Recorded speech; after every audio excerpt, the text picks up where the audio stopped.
Hi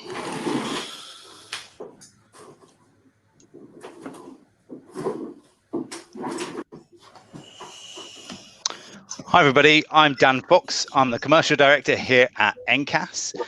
The purpose of this webinar today is we're going to be thinking about two things. Firstly, we're going to be thinking about the latest government changes that were announced yesterday in England and the implications of what that means for NCASS members. And I'm joined with me by Mark. Hi, Mark. Hello, mate. You all right?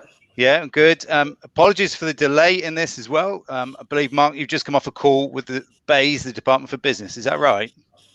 Yeah, I just came off our weekly hospitality call with the Department of Business, Energy, Industrial Strategy. So that was with Paul Scully, who's the Minister for Small Business in London. And we were also joined by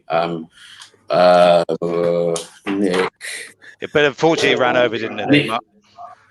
It ran over, so that's what. It did run over. I'm very sorry, but it was. I think it was worth it because we got some clarification on a few things, and we asked for further clarification on some of the issues that have sort of come out from yesterday or the last few days. So I just sort of jumping straight into it. As we all probably know, the COVID situation has got considerably worse over the last couple of weeks, and the government has made the decision. We'll come on to that in a moment, Mark. Thank you. The second part of the webinar, we're going to be thinking more about online ordering and track and trace. And I've got with me two guys, Param and Tim. Hi, Param and Tim. Hey, Dan. Hey everyone. These guys run a great little product called NOQ, which is perfect for if you're looking to do online ordering. So if this is something you're looking to do in the near future for your either street food or business or your mobile catering business, then these guys have got a great solution, which they're going to be demonstrating to us later on. So we're pretty tight for time because of the delay, so apologies. So we're going to jump straight in to the latest changes. So Mark, we need to stay really brief on what the latest changes have been, but can you summarize for us what then the changes have been for England with regards to the three-tier system? Yeah, so tier one is basically everything stays the same. So the rule of 6 applies. You can pretty much do as you do. Rule 2 is slightly more sort of in depth. So I'm just getting my notes here. Sorry, I've got so many of them.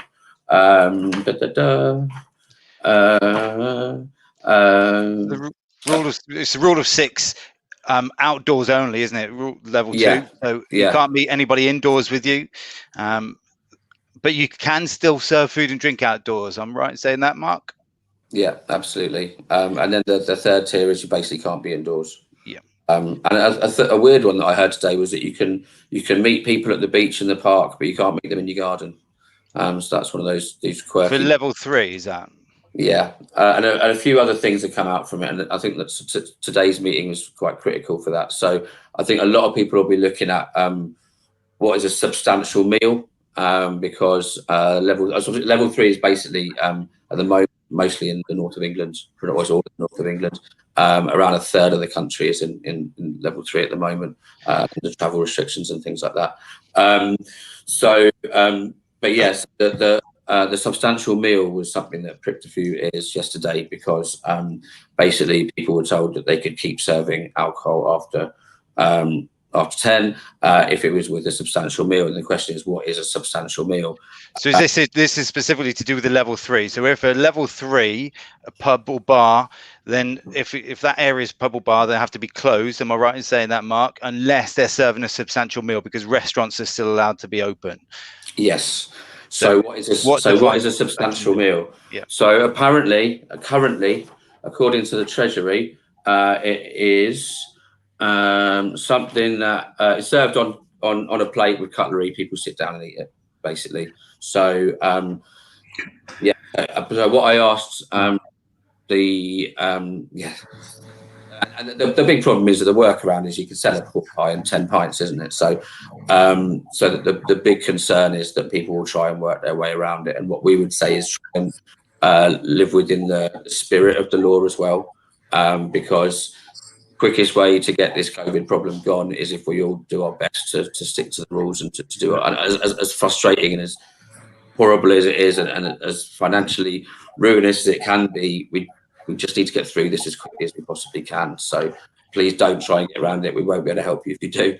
But we are trying to work on this. So we've asked the Treasury to reconsider this. Basically, both myself and Giles from Deliveroo basically he jumped on what I said, and I said, well, can mobile caterers provide a substantial meal for wet-led pubs to allow them both to survive? Because obviously, those pubs are now shut. Yeah. So just to understand what you're saying there, Mark, you're saying that if you're a wet-led pub and you are forced to close, is there an opportunity for you then to get a catering option in, either a street food business to come in and then say, we now offer some substantial meals and therefore we can stay open? Is that what you're saying? That there's yes, you're getting clarification on whether that can happen? Yeah. So that is. Well, we've asked for that to be confirmed, because we basically said that, because they said it comes down to everything. All of the problems that we've had so far basically come down to things being defined on a premises. It's why we didn't get grants. It's why we struggled with various different bits and pieces. And it comes down to premises again. And I kind of lost my rag and just said, well, we've lost out a lot on technicalities this year. So can you make sure we don't this time? Because this is going to, you got a chance to save all of these pubs and to help all of these mobile catering businesses. And on a technical, one fell swoop. Yeah, one fell swoop, because ultimately, in the nice way possible, as a trader myself, Mark, that could be a win. That could be a win-win. It could be a real opportunity, couldn't it, for members? Yeah. If they can contact their local pubs right now who don't do any food and say, look, guys, you need to stay open. We need to stay open. Here's an opportunity for us to get together and do a collaboration. I'll either come into your kitchen or I can set up from your car park and we can operate then doing some form of substantial meals. That could be a real opportunity for members. Huh? I would recommend, where possible, and obviously some people won't have the facilities, but where possible, take your unit to the pub, because otherwise you're going to have to register as being in that kitchen, and you might need an inspection. And then I don't know about NOQ, but some of the other apps you would need a hygiene score to get onto. So it's one of those things where you could end up shooting yourself in the foot.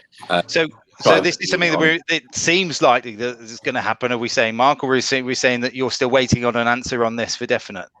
We're still waiting on an answer. I think get going and do it. Yeah, and don't even worry about whether you're in tier 3, because I think that it's coming towards winter. None of the signs are that we're going to wake up tomorrow and there's going to be a vaccine available. So we need to start thinking about this in terms of the next months. I think that's really prudent, isn't it, to know that this is only going one way, isn't it? Manchester, it's only Liverpool in tier 3 at the moment, but it's inevitable the big urban areas will go that way. It seems, doesn't it? Yeah. So you need to be proactive and get out there right now and look to try to find a place to trade right now. And that is a real good opportunity, a win-win for both. Yeah. And there's also the option, with apps like NOQ, you can do a click and collect. You can actually expand beyond just serving to the pub crowd. You can do a takeaway after 10. So, there are various different things that you could do with that. So I think that's a very positive answer. I think that if we crack on and do it, then it's going to be much harder for the government to say we can't. Yeah, because that's the key thing. Sorry, Tim. The key thing here is that restaurants and takeaways and home deliveries will still be allowed to open. Obviously, the restaurants is the new thing in this lockdown compared to the original one. Takeaways and home deliveries have always been able to operate, but it seems to be there's a desire to keep them open as much as possible, just making sure that they can trade safely. Yeah, I think there's around 3%. I think 3% is the infection rate in hospitality businesses, which is exactly the same as the general public. So there is no evidence at all that hospitality businesses are driving this. In fact, it's the opposite. And you've got all of these businesses that are doing the social distancing, that are managing this really safely, and the safest place for people to be at the moment is in a hospitality business that's managing the social distancing.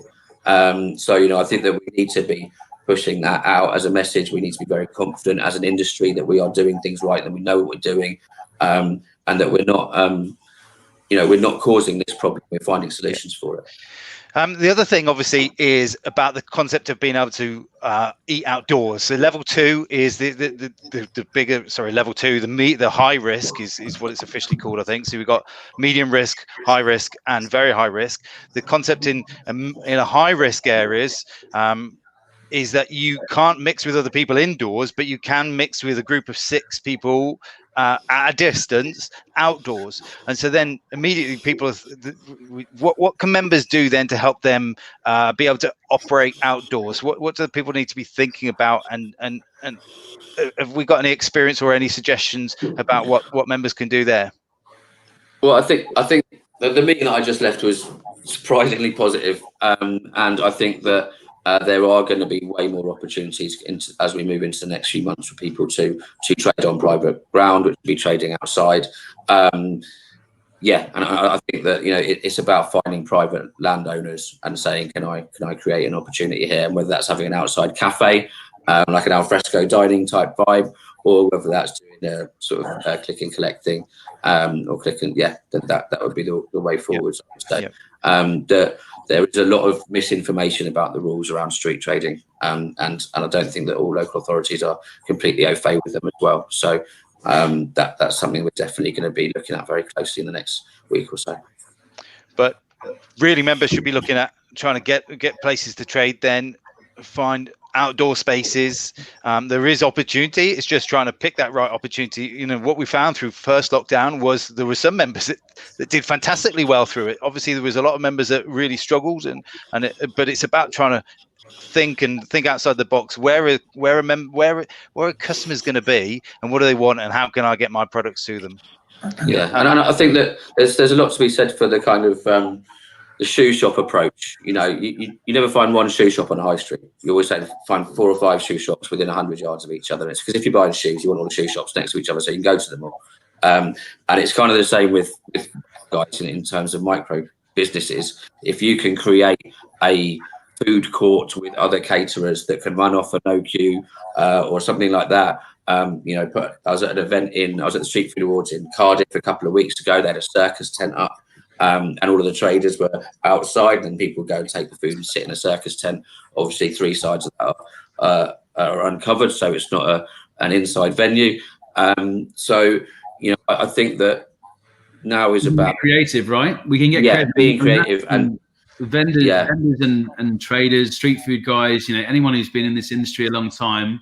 We're resilient people, right? We're creative. We're passionate about what we do. Otherwise, we wouldn't do it. Ultimately, the challenges that traders face now, traders have never faced anything like this. And certainly not in my lifetime as a chef. And I must admit, I think the businesses that will make it through this are the guys that are going to think outside the box. Like you just said, Mark, they're going to think outside the box. They're going to take their product. They're going to get all over social. They're going to use their brains, work within the law that's safe.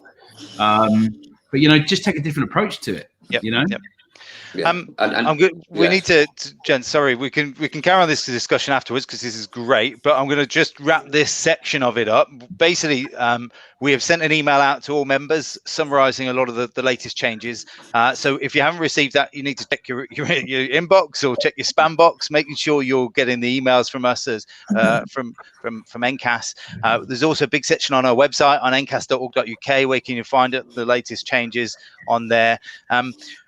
The key thing is that the people there are opportunities, aren't there, gents? But people still need to be able to trade safely, and that means making sure doing your risk assessments, putting in place your COVID risk assessments specifically, but your food safety risk assessments as you normally would do, putting in place cashless payments where possible, and track and trace, which brings us on to you guys in terms of what you've done.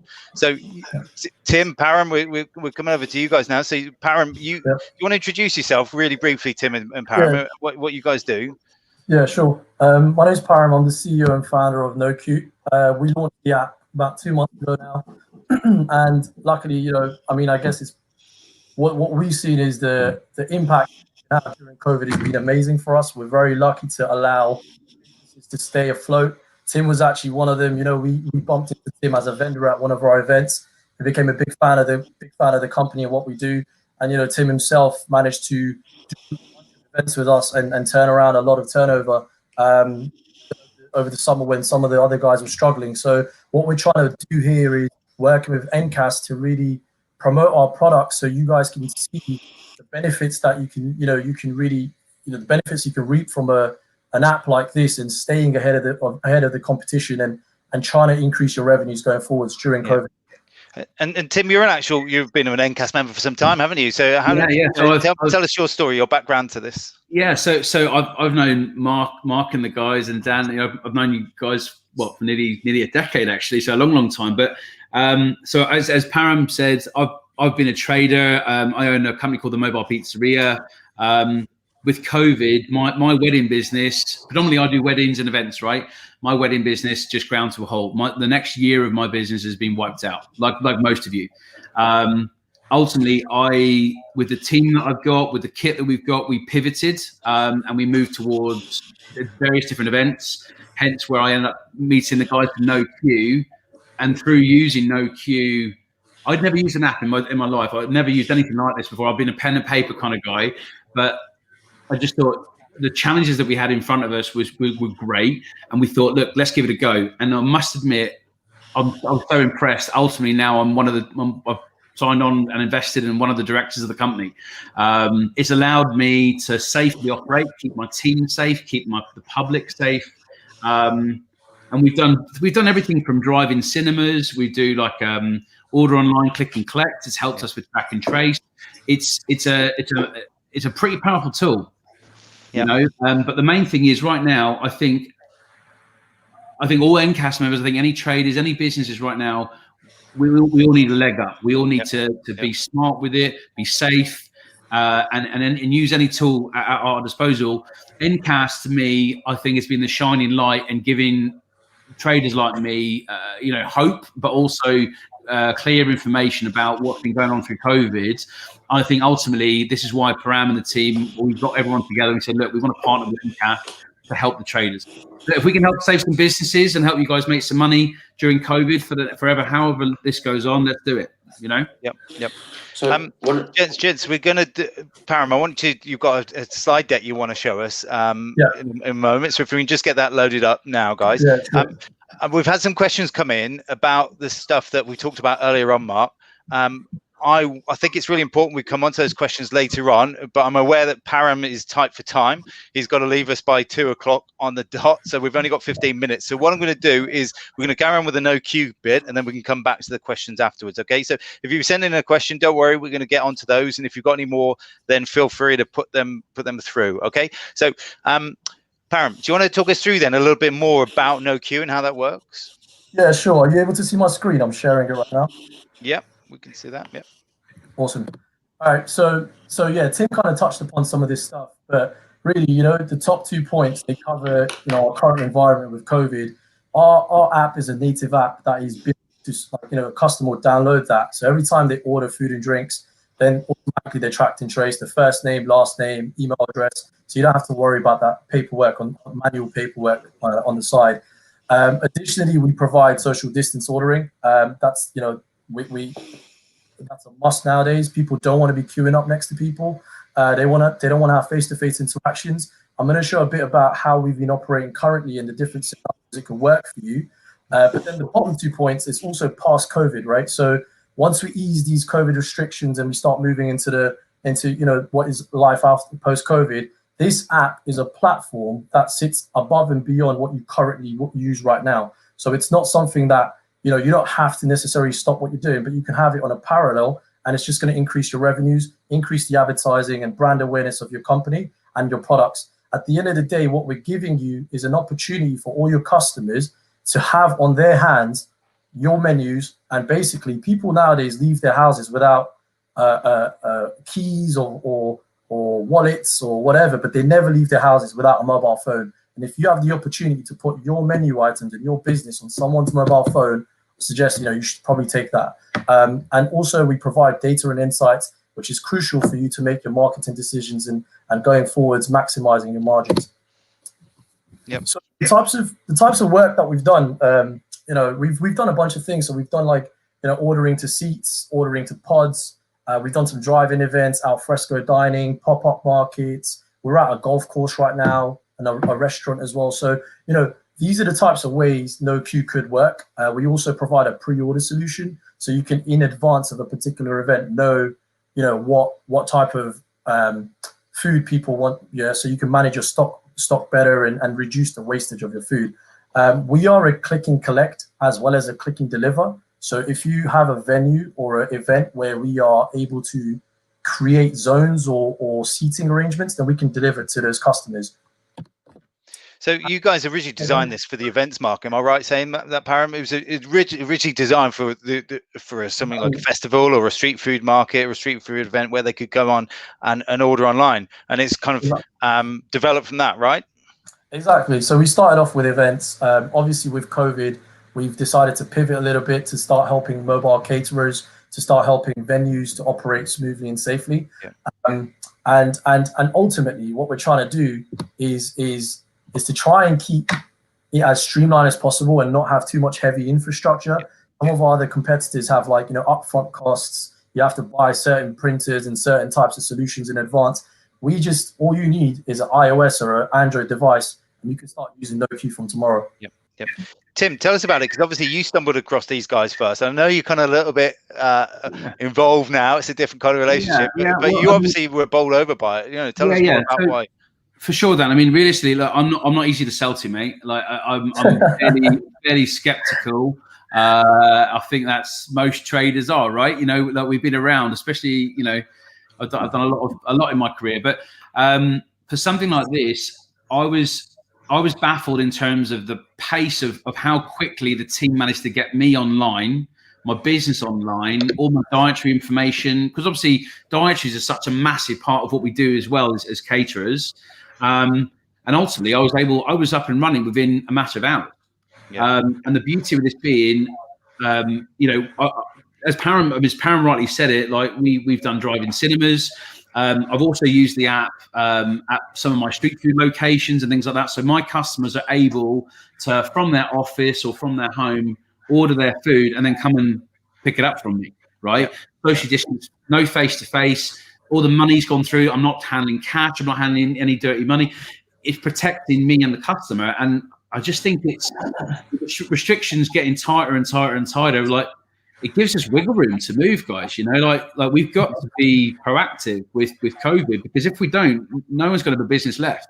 Something like NOQ, it's a lifeline as far as I can see it. You know, I mean, but the beauty with this being, you guys can try this out, and if it works for you, great. If it doesn't, it doesn't. It's not, you're not having to shell out thousands of pounds to get online with it. You know? I think one of the key things for me when I saw it for the first time, Tim, and what you've kind of driven home to me, is how easy it is to use. It's that simplicity, isn't it, to be able to get set up and to be able to, for customers to be able to order. Am I right in just saying they download the app? So you've got instructions, download the app, they scan the QR code that you've got on, and then they're able to then see your menu and then order directly off the menu, and it, you know, really straightforward. Yeah, it's very similar, but I'll let Param do that bit. No, that's fine. I've got the slide, Dan, to show you exactly how it works. Yep. Right? But really, it is exactly that. You scan a QR code, a customer is able to see all the different events and venues around them, and it's a very, like, Deliveroo-esque, Uber Eats-esque kind of a flow, which is in a way good, because all customers know how to use that. So there's no sort of, you know, education piece on teaching a customer how to do it. We've had, you know, I've seen 70, 75, 80-year-olds at drive-in cinemas now downloading apps for the first time, but they loved it, right? And you're providing that ability for them to order something on a social distant manner, and they really liked it. And it was very easy for them to use. So once they place their order, and, you know, they can place their order through, like, Google Pay, Apple Pay, any credit debit card. And once they do that, the vendors, on the other hand, then receive the orders on a similar type of app, and that app could be on the mobile phone or a tablet, and they'll see all the pending orders that are yet to be addressed, and then they have the option to either reject the orders or accept it, right? So if you wanted to reject it for whatever reason, you didn't have something in stock, or you didn't have time to make it, you can reject it, let your customers know, sorry, like, we had to reject the order, blah blah blah. Or accept it, and then just let them know how long it will take. You know, put an estimated preparation time, so at least they're aware of, you know, your pizza's going to take 60 odd minutes. And once you've done that, you've kind of set the expectations for your customers. Like, customers don't mind waiting for food and drink sometimes, but what they do mind is not knowing where it's at or having to queue up. So this is a great way of setting expectations to your customers. Yep. It's managing expectations, guys. I mean, from a trader's perspective, put it like this: right now, if you're a bloke in a burger van making burgers for your customers, you make an amazing product, but you're picking up a phone, getting text message orders, you're running around like a crazy person. Ultimately, you set NOQ up on a tablet or a phone, and the orders come to you. All you've got to do ultimately is tell your customers that you're not on the platform, market it that way, and that's it, and then just let it fly. Yep. Mark, do you want to ask a question? Oh, Mark, you're on mute. I didn't do that to myself. So one of the things that interests me about NOQ is the possibility of like a space for indies to all sit together. And if once you're signed up to the NOQ app, then you're a customer of NOQ and all of their customers in essence, aren't you? So what really excites me is that you can get whole swathes of the street food industry or the event catering industry onto this. And then if people were looking for independent food, looking to support local businesses and such, then NOQ could provide a really nice opportunity for them to do that. It's exactly what we went for when we decided to do a marketplace. It's to get the other businesses out there, eyes on the business and increase their revenues by having like what you said, right? All the street food guys in one place, all the restaurants in one place. So it does increase brand awareness and revenues that way. And do you provide sort of data to sort of support businesses? Sort of, can they access their data or sort of get more sort of macro data? So I've got this slide up, which is quite interesting. So like, for example, if you see the two screenshots over here, you can see like if you're a vendor, you can basically like look at the app and see how much you sold live. So you can see the types of products you've sold. You can see the types of money you've made on the day. Also, there's a portal on the back end which we sign you up on, and you can get like CSV files and Excel templates of all the money you've made and further details and breakouts of the types of activity you're seeing. So it's very stay on top of things and then pivot accordingly, right? So if beef burgers are selling and not chicken burgers, next time you kind of need to start stocking more beef or things like that. It's nice to stay on top of things. So it can help with the marketing as well, can't it? So sort of target your marketing in the right way. Yeah. It's empowering independence, guys. From my point of view, as a trader, like I like to know where I'm at, where my money is. I like to know what I'm selling, what I'm not selling, what's moving, what isn't moving. Do you know what I mean? I'm a businessman. I wouldn't be in business if I didn't love business, right? And I'm passionate about my products, but equally, I like to know where I'm at. And I think COVID, the whole world's been turned on its head. It's just nice to know where you're at with it, so you keep your wastage low.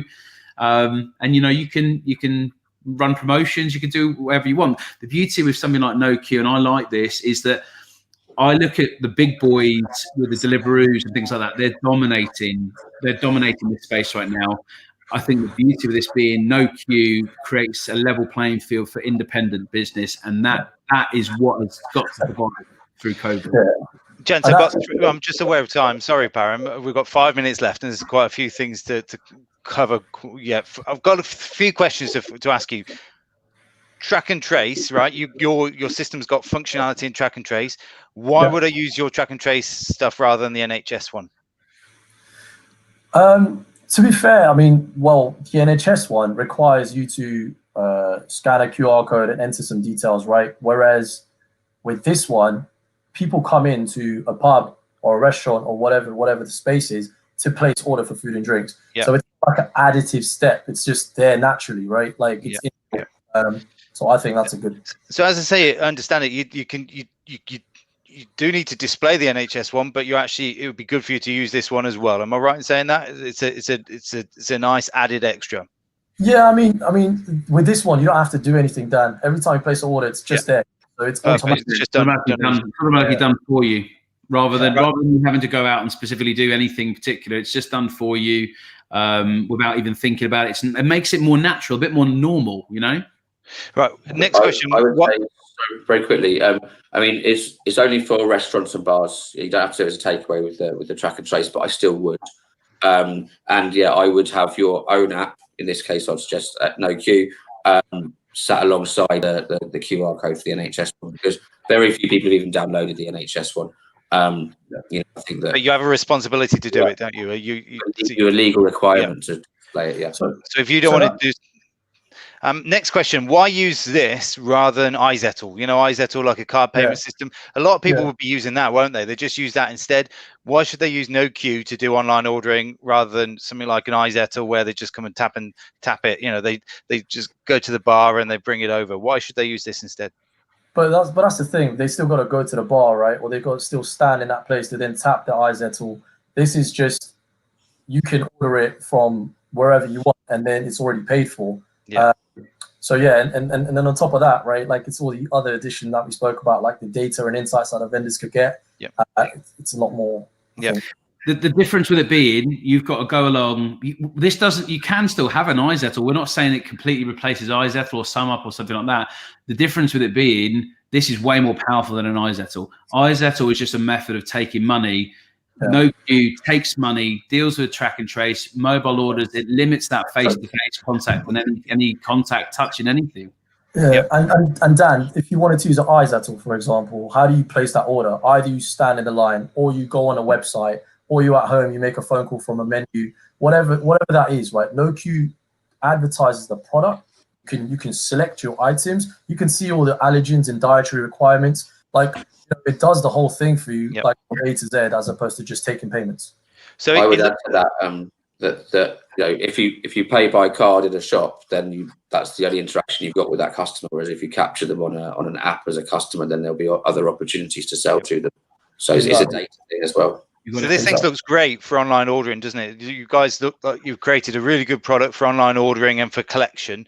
Am I right in saying you're not there yet for home deliveries? So if you're looking, we're not looking to be a logistics company like Deliveroo's and Uber Eats. However, we do delivery within a venue or an event. And what we are working on, especially during COVID, we are going to be launching the next version of the app, where not only can you do click and collect, but you can also start to do click and delivery, where takeaways can use the app. But instead of NOQ providing the delivery drivers, there'll be a bit of an old school model where, you used to call the Chinese takeaway and they used to have their own delivery guys to deliver it. However, we provide that platform. And the biggest difference is we'll provide that platform at 10% cost that you would have to go on at Deliveroo. So I've got two questions before you go, Param, because time's really ticking. Number one is and Tim, this is for you as well, I suppose. Cost. Obviously, that's what a lot of members want to know. How much does it cost, and how's the pricing model work? Yeah. So I'm going to bring this up.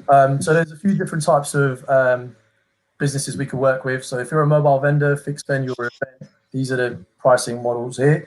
What I wanted to highlight is option one. You can choose to do a service fee model, which means that the businesses will pay nothing, right? You can basically use NOQ for absolutely nothing. And all that happens is every time someone places an order for some of your food and drinks, a 4% service fee will be added to that order, and the customers will pay for it. And our experience has shown that customers are more than willing to pay for service fees, especially in the food and beverage market where there's service fees attached to everything. And online app platforms, people pay service fees all the time. So that's a great option to have, especially during these times. Option two, you could not get your customers pay for it, and you can pay a fat fee of $49.99 a month, and we can set you up tomorrow. And within 24 hours, you can have your assets onboarded. Yep, there is so that subscription fee and those rates are discounted for NCASS members. Am I right in saying that, Param? These aren't rates you get normally. That is, yep. So normally it's $79.99. We're giving it for $49.99. And the service fees are 5%, so you've got a 20% discount for being a NCASS member. There is a Stripe fee to pay, though, as well, isn't there, which isn't detailed on there. So the actual payment processing fee of 1.4% plus 20p. Am I right in saying that? Yeah, so that's not a NOQ fee. That is a Stripe fee, yes. And exactly that, 1.4 plus 20p. So what we're saying, you guys have developed a really good online system for ordering and collection that has an excellent ability to do track and trace within it. And what we're saying is it's really not a lot of money, and you can choose to either pass that on to the customer, so it doesn't cost you a penny except the setup fee and the small Stripe fee, or you can choose to pay it yourself for a flat freight fee of 50 quid a month. And am I right in saying you've got the option to try it for 3 months and then see if it actually works for you or not, Param? Exactly that. Yeah, so it's a no-win, a no-lose kind of situation here for you guys. Last question then before you got to scoot off, Param. If I'm a member and I'm interested in this, how do I find out more information? How do I speak to you guys? How do I sign up? What do I do? So you can obviously go onto the NCASS website. There's a landing page there. You can click sign up. That will automatically link to us. Otherwise, if you go on noqgroup.com, you will be able to see us there as well. And there's a form you can fill out very quick. Just your name, number, email address. We'll get in touch with you on the day, book a demo with you, and then basically just work with you to get your assets in and train and show you exactly how to use the product within 24 hours. Make sure you tell them you're an NCASS member. Correct. Exactly. Yeah. Param, You're an NCASS member, so we can give you a discount. Param, I'm big on expenses. So if I bought a burger from a burger van using the NOQ app, would I be able to get a paper receipt, or would I get one emailed to me, or what would be the deal with that? Yeah, you get an email receipt. We're trying to stay paperless, especially during COVID. You do get email receipt. So yeah, you get that on the spot. Param, we're a little bit over 2 o'clock, and I know where you've got to go. You've got to scoot off now. I've got a couple minutes if there's still some questions, but otherwise I'll drop. Well, we've got some questions that we can put out to Tim or to Param. I mean, we've had one come through from forgive me, I can't see, Ballpoint Creatives. They're saying, is there a separate printer needed to print receipts with the app? Yeah.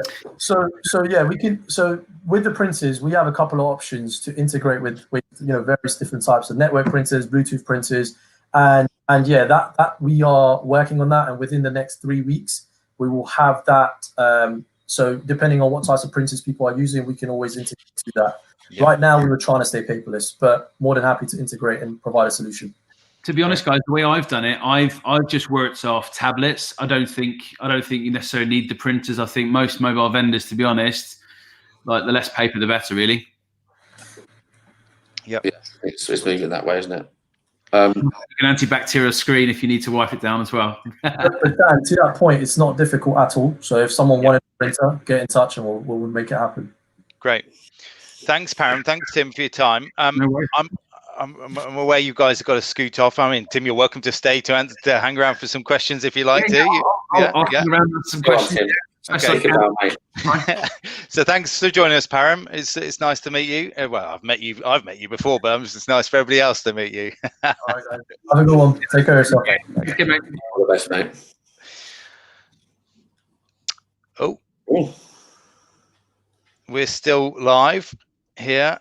I believe. There we go. We just disappeared for a moment. So we've got some questions that have come through. We're going to finish off this webinar with some questions that come through. So we're going to put those out. So we've had Peter Hunt, who's messaged in. He said, if two members who finish playing tennis and want to drink in the clubhouse, do they have to sit on a separate tables to keep their 1 meter distance plus, relating to a high area, or where do they go? Have we got any thoughts on that at all, Mark? Sit outside. Yeah. It would be my advice.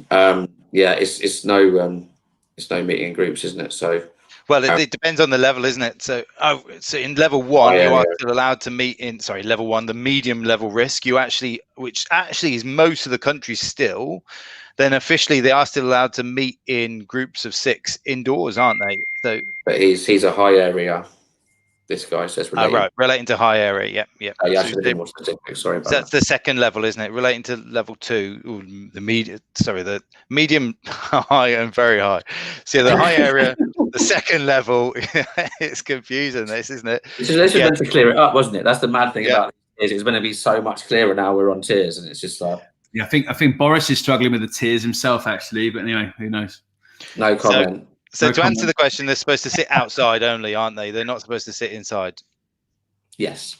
Yeah, unfortunately so. I think it's all very sporty. So we've got a tennis one, a golf one, and a rugby one. And I think they're all pretty similar, to be honest with you. If you're, it's basic. So similar to, question coming through similar to the last question. I have a 4-ball finishing golf. We are in a high risk area, Wakefield. Can they sit together in the lounge for a beer, coffee, or would separate tables be required? The answer is, if you're in a high risk area, then presumably no, you can't. You have to you can't be having people sat inside. They need to be sat outside. And what's a 4-ball? I don't play golf. 4 ball is when 4 people playing together. 4 people playing golf. All for me as well. I'm more the rugby question actually. Yeah. So to answer your question, you can have that one, Tim. That's Darrington Golf Club. No, you can't be sat inside. They have to be sat outside because you're in the high risk area. If you're in the medium risk area, then they could be sat inside. They wouldn't need to be sat separate tables. But they would need to be a meter or plus away from each other. And then John Hopkins, can a rugby club provide post-training match food to the players? And if so, is the recommendation that this is for the home team only, tables for 6, social distancing, outdoor only, etc.? It's an interesting one. Would they count as a bubble? Rugby's pretty contact, isn't it? So I don't know. A little bit of contact, yeah. We might have to get back to you on that one. I think we know the answer, but I'd like to just. I'd imagine my immediate answer would be that they're too big for a bubble because they need to be supposed to be living in an area together, wouldn't they? Creating a bubble and not seeing anybody else. But I suppose it depends on where the area of the country they're living in. So if they're in a medium, high, or very high. So if it's very high, then he seems to be low because he's talking tables of 6. So he seems to be the lowest here. The medium risk. From my point of view, surely if for John's point of view, if he was, as long as the numbers are correct, like as in i.e. tables of 6, etc., it shouldn't matter whether they're providing food or not to people. With that, as long as it's outside, for example, was that right? Yeah, I mean, if it's a medium area, then you can do tables of 6 indoors and outdoors. If it's a high risk area, then you can do tables of 6 outdoors only. Yeah. Those are the questions we've got come through. Thanks very much for your time. Really appreciate it. Don't do it as a buffet. You're not allowed to do a buffet. Right. Rugby players. Yeah, I mean, that's the other thing is a great way to do it socially distanced is to have an online ordering system. Yeah. That's just NOQ. Yeah, before we sign off, can I just say something very quickly? Guys, we've sent out a survey. We are hitting a critical period now in terms of asking for things from government, various government ministers, putting things into civil servants. You will all have received the survey by email. Please fill it out. It is working. It's getting our message across. We're asking people how much money they need to survive till the season starts again. This is really important. Go on there. You don't have to give personal details. You just need to tell us what the situation is with your business. And the more data we get, the more impact it has when we speak to government, which we do very, very regularly. So please, please, please let us know where your problems are, what the problems are, and what you need to do to fix them, or what you need us to do to help fix them. And we will get that message to government, and we'll do everything we can to help you guys get through the winter and into the new year. Happy. Thanks, Mark. Yeah, there is a host of other resources on the website, the NCASS.org.uk website. You'll find lots of things on there. Also, make sure if you're not subscribed to our mailing list, if you're not a member, subscribe to the mailing list. And if you're a member, make sure you've added us to your safe list so you get notification on those. You can find details on everything we've talked about here today on coronavirus and also on NOQ on the website. Really hope you found this useful. Thanks very much, Tim. Thanks very much, Mark, for coming online today, and thank you. Cheers, guys. Good to catch you. God bless. Be safe. Take care. Bye-bye.